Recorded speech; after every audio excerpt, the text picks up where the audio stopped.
आज हम प्रकाश चैप्टर में विक्षेपण के बारे में पढ़ेंगे। विक्षेपण यानी डिस्पर्सन ऑफ लाइट। हम पत्तियों को देखते हैं तो वह हरे रंग की दिखाई देती है। क्यों, कभी सोचा है? अगर हमारा बाल काला है तो वह काले रंग का क्यों दिखता है? कोई वस्तु अगर लाल दिखती है तो वह लाल रंग की क्यों दिखती है? इन सभी चीजों के बारे में आज हम कुछ क्रियाकलाप करके समझेंगे कि आखिर कोई भी वस्तु का रंग, उसका रंग वैसा क्यों है। लाल, हरा, नीला, पीला, सफेद, ये सारे रंग आखिर ऐसे क्यों हैं? हमें क्यों कोई भी वस्तु हरा, नीला या पीला दिखता है? इन सभी को देखने के लिए सबसे पहले हम एक्टिविटी 1 करते हैं। हम जानते हैं कि सूर्य की रोशनी जो हमें दिखाई देती है या घरों में जो हम ट्यूबलाइट और बल्ब जलाते हैं, वह रोशनी हमें सफ़ेद रंग की दिखती है। और सफ़ेद रंग में जब किसी भी वस्तु को हम देखते हैं तो अलग अलग रंगों का दिखता है, जैसे लाल, पीला, हरा।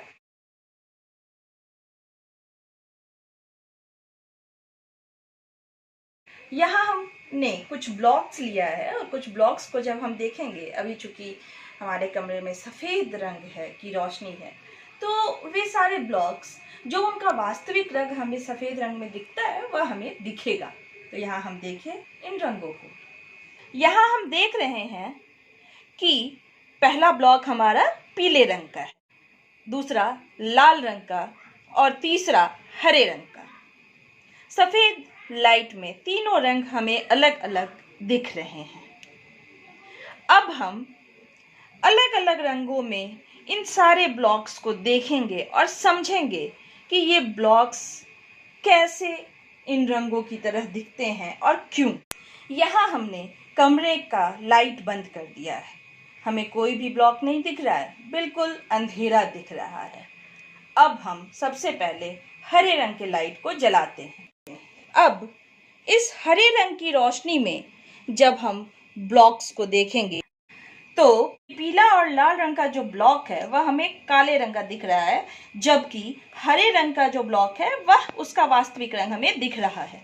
क्योंकि बाकी जो लाल और पीले रंग का ब्लॉक है वह सभी रंगों को यहाँ अवशोषित कर रहा है, लेकिन हरे रंग का जो ब्लॉक है वह चूंकि यहाँ रोशनी हरे रंग की है तो यह हरे रंग को वापस भेज देता है, लेकिन दूसरे ब्लॉक्स जो हैं वह सभी रंगों को अवशोषित कर ले रहे हैं, इसलिए वे काले रंग के दिख रहे हैं और हरे रंग का ब्लॉक हमारा हरे रंग का दिख रहा है।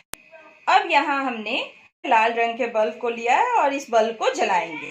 अब हमने इस लाल रंग के बल्ब को जला लिया है और इस लाल रंग में जब हम ब्लॉक्स को देखेंगे, हरा और पीले रंग का जो ब्लॉक है वो काले रंग का दिख रहा है, जबकि लाल रंग का जो ब्लॉक्स है वो हमें लाल रंग का दिख रहा है। क्योंकि हरे रंग का जो ब्लॉक्स है वो बाकी सभी रंगों को अवशोषित कर ले रहा है, लाल रंग भी बाकी सभी को अवशोषित कर ले रहा है, लेकिन सिर्फ लाल रंग को वापस भेज रहा है, जिसके कारण हमारी आंखें लाल रंग को देख पा रही है।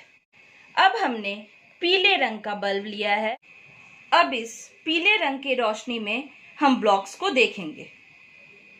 अब यहाँ हम देख रहे हैं कि लाल और हरे रंग का ब्लॉक्स काले रंग का दिख रहा है, जबकि पीले रंग का जो ब्लॉक्स है वो हमें पीले रंग का दिख रहा है।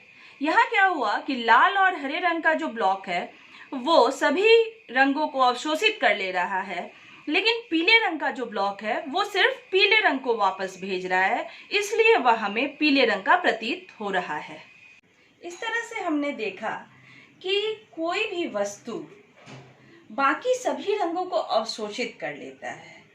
अगर सभी रंगों को अवशोषित कर लिया तो वह वस्तु हमें काले रंग का दिखता है, जबकि जिस रंग को वह वापस भेजता है वही रंग हमें दिखता है। जैसे लाल रंग में अगर हम लाल रंग की वस्तु को जलाते हैं तो वह चूंकि लाल रंग को ही सिर्फ वापस भेजता है तो वह हमें लाल रंग का दिखा। हरे रंग की रोशनी में हरे रंग का वस्तु दिखा और पीले रंग की रोशनी में पीले रंग का वस्तु दिखा। बाकी सभी ब्लॉक्स जो थे वो उन रंगों को अवशोषित कर ले रहे थे। जैसे लाल रंग को हरे और पीले रंग के ब्लॉक्स ने अवशोषित कर लिया, इसलिए वो हमें काले रंग का दिख रहा था। तो हमने यहाँ समझा कि कोई भी वस्तु किसी रंग का क्यों दिखता है। यहाँ हम पुनः अगर सफेद रोशनी में देखें तो यह पीला, लाल और हरे रंग का दिख रहा है। यह जो रंग है यानी सफेद रंग जो है, सफेद रंग 7 रंगों से मिलकर बना होता है। श्वेत रंग हम बारिश के दिनों में देखते हैं इंद्रधनुष को। इंद्रधनुष 7 रंगों का बना होता है। वह इसलिए बनता है कि क्योंकि सूर्य से आने वाली श्वेत किरणें जब बारिश के बूंदों पर पड़ती है तो बारिश की बूंदें एक छोटे स्पेक्ट्रम हम उसे कहते हैं जो श्वेत रंग को 7 रंगों में विभक्त कर देता है। यह इसलिए विभक्त होता है क्योंकि श्वेत रंग को जब किसी प्रिज्म से गुजारा जाता है तो वह 7 अलग अलग रंगों में बंट जाता है। जब प्रकाश की किरणें वायु में गमन करती हैं तो वहां उसका वेग समान होता है और उसका मान 3 गुना 10⁸ मीटर प्रति सेकंड होता है। लेकिन हमने अपवर्तन चैप्टर में पढ़ा है कि जब वह दूसरे माध्यम में जाता है तो उसका वेग बदल जाता है, और जब उसका वेग बदलता है तो वहां अपवर्तन होता है। अब चूंकि श्वेत रंग जो है वह 7 अलग अलग रंगों से मिलकर बना है तो इन 7 रंग की अलग अलग आवृत्ति होती है, और अलग अलग आवृत्ति होने के कारण वह 7 रंगों में बंट जाता है। और उसे अगर हम स्क्रीन पर देखें तो हमें स्पेक्ट्रम प्राप्त होता है।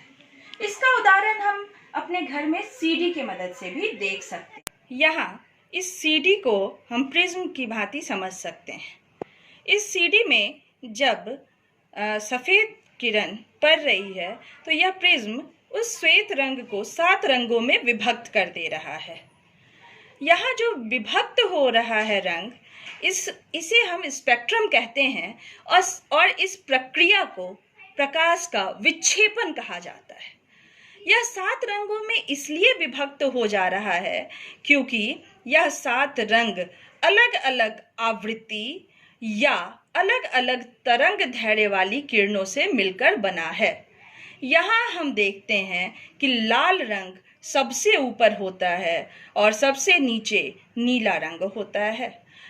इसका जब हम रेनबो में यानी इंद्रधनुष में देखते हैं तो वहाँ भी इसी पैटर्न को फॉलो किया जाता है। श्वेत रंग में चूंकि 7 रंग, उस 7 रंग को विबजियोर से लिखा जा सकता है। पहला रंग होता है बैगनी, नीला, आसमानी, हरा, पीला, नारंगी और लाल। यहाँ लाल का तरंग दैर्ध्य सबसे अधिक होता है और बैगनी का तरंग दैर्ध्य सबसे कम होता है। यह श्वेत रंग 7 रंगों में बंटकर हम इसका स्पेक्ट्रम प्राप्त कर सकते हैं।